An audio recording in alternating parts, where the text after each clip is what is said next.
السلام علیکم second year, امید ہے آپ سب خیریت سے ہوں گے۔ آج ہم رکوع نمبر 10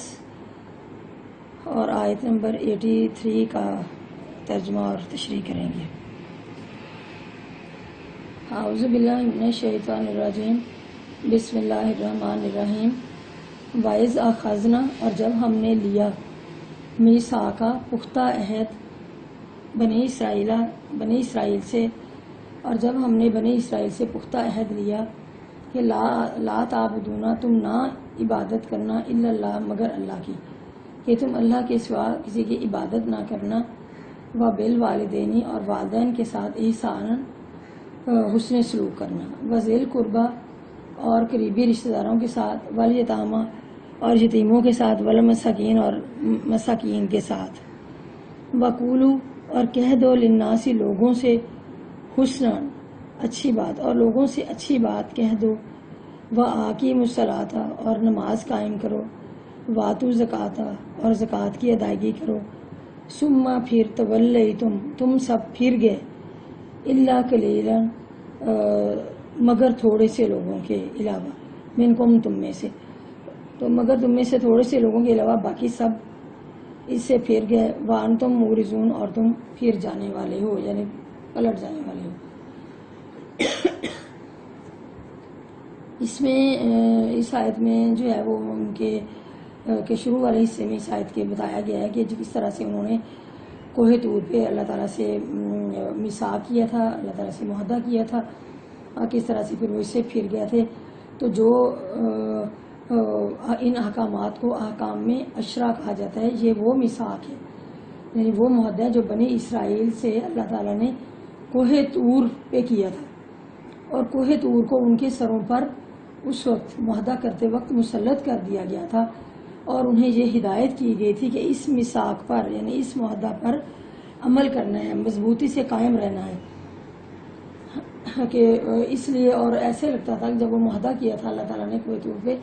تو پہاڑ اتنا قریب آ گیا تھا ان کے سروں پہ کہ ایسے لگتا تھا کہ ابھی ان کے سروں پہ آن پڑے گا۔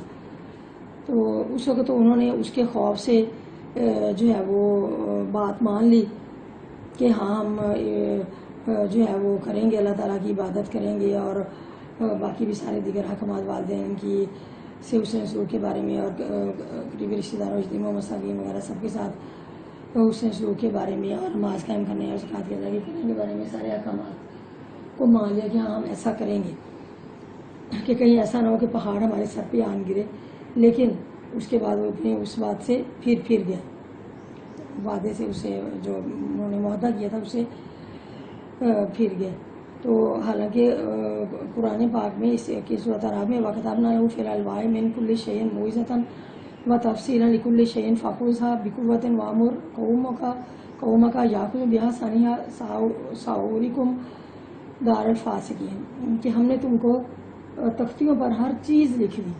نصیحت اور ہر بات کی تفصیل، بس انہیں مضبوطی سے پکڑو، اور اپنے قوم کو حکم دو کہ اس کی اچھی اچھی باتوں کو مضبوطی سے پکڑ لیں۔ اب اس میں کون سی باتوں کو پکڑ لیں، کن باتوں میں عمل کریں، کیا معاہدہ ہوا تھا، اور وہ ان میں پہلی چیز یہ تھی کہ اللہ تعالیٰ کی عبادت تھی، کیونکہ اللہ تعالیٰ کی عبادت جو ہے وہ تمام عبادات سے افضل ہے، تمام یعنی جو دیگر معاملات ہیں ان کے کرنے کے مقابلے میں اللہ کی عبادت، اللہ تعالیٰ کو ایک ماننا، اس کے ساتھ کسی کو شریک نہ کرنا، یہ سب سے افضل چیز ہے، یعنی جس کو ہم کہتے ہیں توحید، یعنی ایک اللہ تعالیٰ کو ماننا۔ تو اب اس میں جو یہ جو لفظ لا تعبدون الا اللہ، کہ اللہ کے علاوہ کسی کی عبادت نہ کریں، کہ اللہ کے علاوہ کسی کی عبادت نہیں کرنی، صرف اللہ تعالیٰ کو ہی ایک ماننا ہے، اسی کی پوجا کرنی ہے، اسی کی عبادت کرنی ہے، اس کے ساتھ کسی کو شریک نہیں کرنا۔ ایک اور مقام پر قرآن پاک میں کہ ہم نے ہر امت میں رسول بھیجا، وَلَقَدْ بَعَثْنَا فِي كُلِّ أُمَّةٍ رَسُولًا أَنِ اعْبُدُوا اللَّهَ وَاجْتَنِبُوا الطَّاغُوتَ، ہم نے ہر امت میں رسول بھیجا کہ اللہ کی عبادت کرو، اور اس کے سوا دوسرے جو معبود ہیں ان سے اجتناب کرو، یعنی ان کو جو باطل قوتیں ہیں ان سے بچو۔ ایک اور مقام پر قرآن پاک میں وَمَا أَرْسَلْنَا مِن قَبْلِكَ مِن رَسُولٍ إِلَّا نُوحِي إِلَيْهِ أَنَّهُ لَا إِلَهَ إِلَّا أَنَا فَاعْبُدُونِ، تمام رسولوں کو ہم نے یہی حکم دیا کہ وہ اعلان کر دیں کہ اللہ کے سوا کسی کی عبادت نہیں کرنی، یعنی اللہ کے علاوہ کوئی بھی عبادت کے لائق نہیں ہے، اور سب لوگ اسی کی عبادت کریں، یعنی اسی سے مراد ہے اللہ تعالیٰ کی عبادت کریں۔ اس کے بعد جو آگے چیز ہے اللہ تعالیٰ کی عبادت کے بعد، یعنی وحدانیت کے بعد، اللہ تعالیٰ کو ایک ماننے کے بعد، توحید کے بعد، وہ چیز ہے والدین کے ساتھ حسن سلوک کے بارے میں۔ تو والدین کے ساتھ حسن سلوک کے بارے میں بہت ساری جو ہے وہ بہت سارے جگہوں پہ قرآن پاک میں حکم دیا گیا کہ والدین کے ساتھ اچھا سلوک کرو، جیسے قرآن پاک میں وَبِّلْ وَالِدَيْنِ إِحْسَانًا، کہ والدین کے ساتھ حسن سلوک سے پیش آؤ۔ سورہ بقرہ میں ہے، اور قرآن پاک میں ایک اور مقام پر ہے انشکر لی وَلِوَالِدَيْکَ، یعنی سورہ لقمان میں ہے کہ میرا شکر ادا کرو اور اپنے ماں باپ کا بھی شکر ادا کرو، یعنی ان کا بھی احسان مانو کہ کس طرح سے ماں باپ نے پیدا کیا، پھر کس طرح سے پروان چڑھایا، ان کی پرورش کی، ان کی تربیت کی، اس طرح ان کو بڑے کیا۔ یہ سارے معاملات جو ہیں یہ والدین کے علاوہ اولاد کے لیے اور کوئی بھی نہیں کر سکتا۔ ایک اور مقام پر سورۃ بنی اسرائیل میں وَقَضَىٰ رَبُّكَ أَلَّا تَعْبُدُوا إِلَّا إِيَّاهُ وَبِالْوَالِدَيْنِ إِحْسَانًا، اور تیرے رب کا یہ فیصلہ ہے کہ اس کے سوا کسی دوسرے کی عبادت نہ کرو اور ماں باپ کے ساتھ احسان اور حسن سلوک کرتے رہو۔ یعنی والدین کے بارے میں بہت سارے مقامات پہ جو ہے وہ ان کے کہنا ماننے کا حکم آیا ہے۔ حضرت عبداللہ بن مسعود نے پوچھا کہ یا رسول اللہ کون سا عمل سب سے افضل ہے؟ تو آپ صلی اللہ علیہ وسلم نے فرمایا کہ نماز کا وقت پر ادا کرنا۔ پوچھا کہ اس کے بعد؟ فرمایا ماں باپ کے ساتھ حسن سلوک کرنا۔ پھر پوچھا کہ کون؟ پھر فرمایا کہ اللہ کی راہ میں جہاد کرنا۔ یعنی پہلے یعنی ماں کے ساتھ حسن سلوک کا حکم ہے اور ماں باپ کے ساتھ، اور پھر اس کے بعد جو ہے وہ اللہ تعالیٰ کی راہ میں جہاد کا حکم ہے۔ ایک اور مقام پر ہے حدیث میں کہ کسی نے کہا کہ حضرت محمد صلی اللہ علیہ وسلم، اللہ کے حضور میں کس کے ساتھ حسن سلوک کروں اور بھلائی کروں؟ تو آپ صلی اللہ علیہ وسلم نے فرمایا کہ اپنی ماں کے ساتھ۔ پوچھا پھر کس کے ساتھ؟ فرمایا اپنی ماں کے ساتھ۔ پھر پوچھا کس کے ساتھ؟ پھر فرمایا کہ اپنے باپ کے ساتھ۔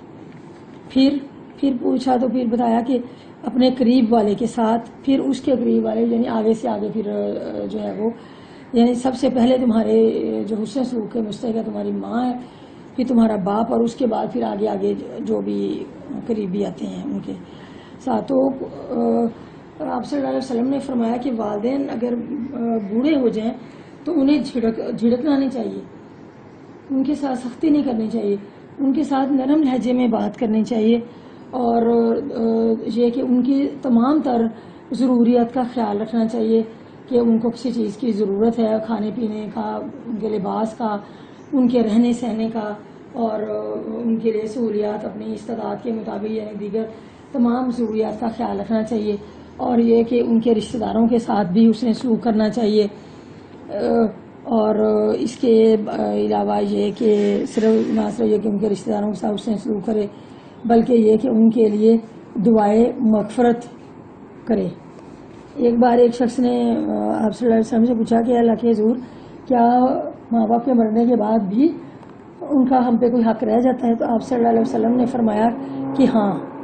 وہ یہ کہ ان کے لیے دعائے مغفرت کرو۔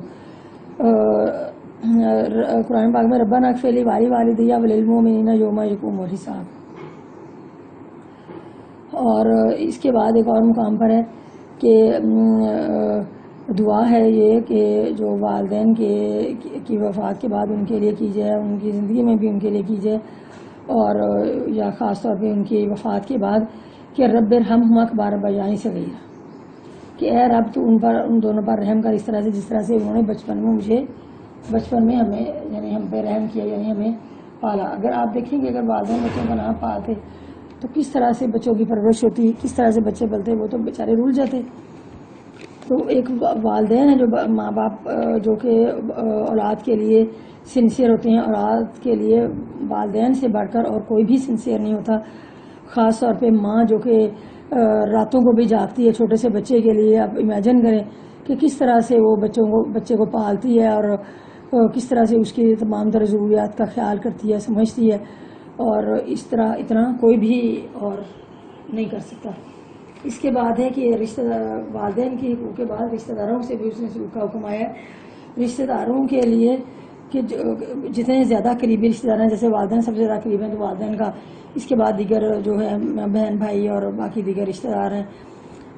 چچا ماموں اور خالہ ہیں اور باقی سارے رشتہ دار، ان کے حقوق کا بھی خیال کرنا چاہیے۔ قرآن پاک میں ذوی القربیٰ کا لفظ جو ہے وہ قرابت داروں سے حسن سلوک کے بارے میں آیا ہے کہ حدیث میں ہے کہ رشتہ داروں سے حسن سلوک کا اس کو صلہ رحمی کا نام دیا گیا کہ صلہ رحمی کرو، کیونکہ صلہ رحمی جو ہے اس کا اتنا حکم دیا گیا۔ آپ صلی اللہ علیہ وسلم نے فرمایا کہ جو شخص یہ چاہتا ہے کہ اس کی عمر دراز ہو اور اس کی رزق میں وسعت پیدا ہو، رزق میں فراخی ہو، تو اسے چاہیے کہ وہ رشتہ داروں سے حسن سلوک کرے، یعنی صلہ رحمی کرے۔ اگر کوئی رشتہ دار جو ہے وہ برا بھی ہے تو اس کے ساتھ بھی جو ہے وہ اچھا سلوک کرنا چاہیے۔ ایک بار حضرت ابو بکر صدیق کے ایک رشتہ دار تھے، حضرت مستہ، وہ انہوں نے جب وہ واقعہ عفق ہوا تھا کہ حضرت عائشہ پہ جب تہمت لگا دی گئی تھی تو انہوں نے اس میں عبداللہ بن ابی کے پیچھے لگ کے، کیونکہ عبداللہ بن ابی جو تھا جو رئیس المنافقین تھا اور فتنے پیدا کرنے میں اور فساد میں خوش رہتا تھا، اس کے پیچھے لا کے انہوں نے بھی حضرت عائشہ پہ الزام لگانے میں سیاہ کردار ادا کیا، یعنی اس کا ساتھ دیا۔ تو حضرت ابو بکر صدیق ان کی کفالت کرتے تھے، اپنے اس رشتہ دار کی کفالت کرتے تھے کہ وہ نادار تھے، کفالت کرتے تھے ان کی۔ تو جب ایسا واقعہ ہوا کہ تہمت لگا دی حضرت ابو بکر صدیق کی بیٹی حضرت عائشہ پہ، تو پھر حضرت ابو بکر صدیق، فطری بات ہے کہ ان کو اس چیز کا بڑا رنج ہوا اور انہوں نے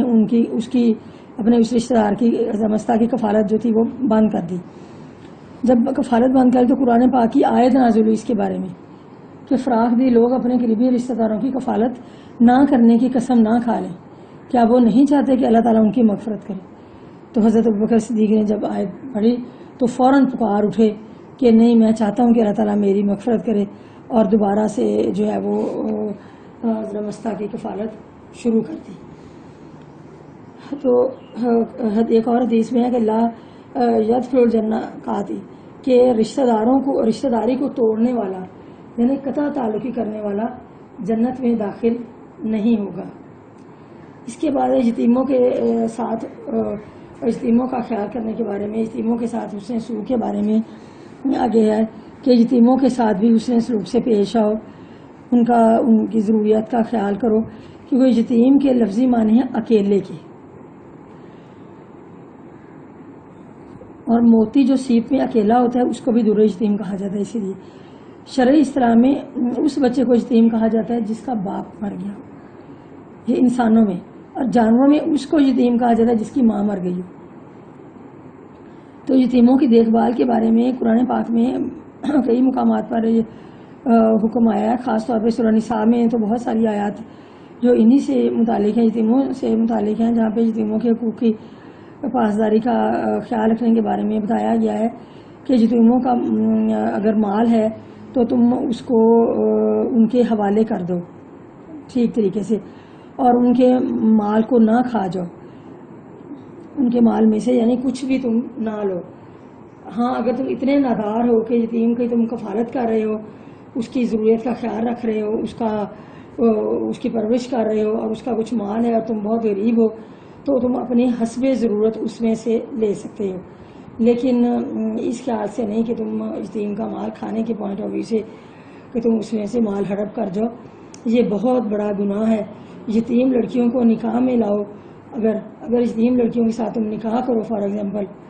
کوئی ایسا چانس ہے کہ تمہارا نکاح یتیم لڑکیوں سے ہو جاتا ہے، لڑکی سے، تو ان کے حقوق کا خیال رکھو۔ اگر ایسا نہیں کر سکتے تو پھر تم دوسری عورتوں سے شادی کرو، پھر یتیم لڑکیوں سے شادی نہ کرو اگر تمہیں یہ ہے کہ ان کا خیال نہیں رکھ پاؤ گی۔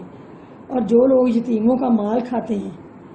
تو کیا کرتے ہیں، وہ اپنے پیٹوں میں آگ ہی بھرتے ہیں، یعنی جو لوگ یتیموں کا مال کھاتے ہیں تو وہ اپنے پیٹوں میں آگ ہی بھرتے ہیں۔ اس کے بعد ہے مسکینوں سے ہمدردی، اور مسکینوں کے بارے میں کہ مسکینوں کا خیال رکھو۔ مسکین کے معنی ہے ٹھہر جانا، یعنی ساکن سے ٹھہر جانا، تو یعنی وہ مسکین میں وہ لوگ آتے ہیں جو کہ قرآن پاک میں جن کے لیے لگ لپٹ کر نہ مانگنے کا استعمال کیا کہ وہ لگ لپٹ کر نہیں مانگتے، یعنی وہ ٹھہر جاتے ہیں، رک جاتے ہیں، اگر ان کے پاس ضرورت کے لیے کچھ بھی نہیں ہوتا تو بھی وہ کسی کے آگے ہاتھ نہیں پھیلاتے، وہ یعنی اپنے ہاتھ پھیلانا کسی کے آگے اس چیز کو نہیں اچھا سمجھتے، بس وہ جیسے بھی بھوکے بیٹھے رہیں، جس طرح بھی گزارا کریں، وہ مانگتے نہیں کسی سے، تو ان کو کہا جاتا ہے مسکین۔ سورۃ توبہ میں فقیر اور مسکین کو زکوٰۃ دینے کا حکم دیا گیا، اس طرح زکوٰۃ میں سے بھی حکم دیا گیا کہ مسکین کو دو، کیونکہ وہ مانگتے نہیں ہیں، لیکن اگر پتہ لگتا ہے آپ کو کہ یہ واقعی مسکین ہے لیکن یہ مانگتا نہیں ہے تو اس کی ضرورت کو آپ پورا کرنا آپ کا فرض بن جاتا ہے۔ یعنی ایسے لوگ ہیں جن کی آمدنی بہت کم ہے، ان کا اس میں گزارا ہی نہیں ہوتا، بچے پڑھنے والے ہیں، ان کی ضرورتیں زندگی پوری نہیں ہوتی، بہت ٹینشن میں ہوتے ہیں، تو ایسے لوگوں کی بھی جو ہے وہ زکوٰۃ کے مال میں سے بھی مدد کی جا سکتی ہے، اور زکوٰۃ کے مال کے علاوہ بھی ان کی ضرورت کا خیال رکھنا چاہیے۔ تو بہت سارا ہے۔ اس کے بعد ہے کہ زبان شیریں کا، یعنی وَقُولُوا لِلنَّاسِ حُسْنًا، اور لوگوں سے اچھی بات کہہ دو، یعنی اچھی بات کہنے سے مراد ہے کہ لوگوں سے ایسی بات کہو جس سے لوگوں کو راحت ملے، لوگوں کو فائدہ پہنچے، لوگ خوش ہو جائیں، اور ایسی بات نہ کرو کہ جس سے لوگوں کو اذیت پہنچے، کیونکہ لوگوں کے ساتھ نرم کلامی، شیریں زبانی، کشادہ پیش آنے یعنی خندہ پیش آنے سے پیش آنا چاہیے، یعنی نرم لہجے میں لوگوں سے بات کرنی چاہیے، پیار سے نرمی سے بات کرنی چاہیے، ایسے لہجے میں بات کرنی چاہیے جس سے کہ وہ آپ کی بات کو سمجھ سکیں، اور اچھی باتوں کا انہیں حکم دینا چاہیے کہ آپ صلی اللہ علیہ وسلم نے بھی فرمایا کہ یا اچھی بات کا حکم دو اور برائی سے منع کرو، اور یا پھر اچھی بات کہو یا پھر خاموش رہو۔ حضرت حسن فرماتے ہیں کہ بھلائی کا حکم دو اور برائی سے روکو، اور تحمل مزاجی، نرمی، درگزر اور معاف کر دینا اپنا شیوا بنا لو، یہی اچھا اخلاق ہے جسے اختیار کرنا چاہیے۔ حضرت محمد صلی اللہ علیہ وسلم نے بھی فرمایا کہ اچھی بات کو حقیر نہ جانو، اگر کچھ نہ کر سکو تو اور نہ بھی کچھ کر سکو ان کے لیے، اپنے مسلمان بھائی کے لیے، تو ان سے ہنستے ہوئے چہرے سے ملاقات ہی کر لیا کرو تاکہ وہ خوش ہو جائیں۔ ٹھیک ہے، اس کے بعد جو ہے وہ کل ہم اسی آیت کی جو ہے وہ بھی کچھ حصہ رہ گیا تشریح کا، یعنی نماز سے، تو وہ ہم انشاءاللہ کل اسے پورا کریں گے اور آگے نیکسٹ آیات کا بھی ترجمہ تشریح کریں گے۔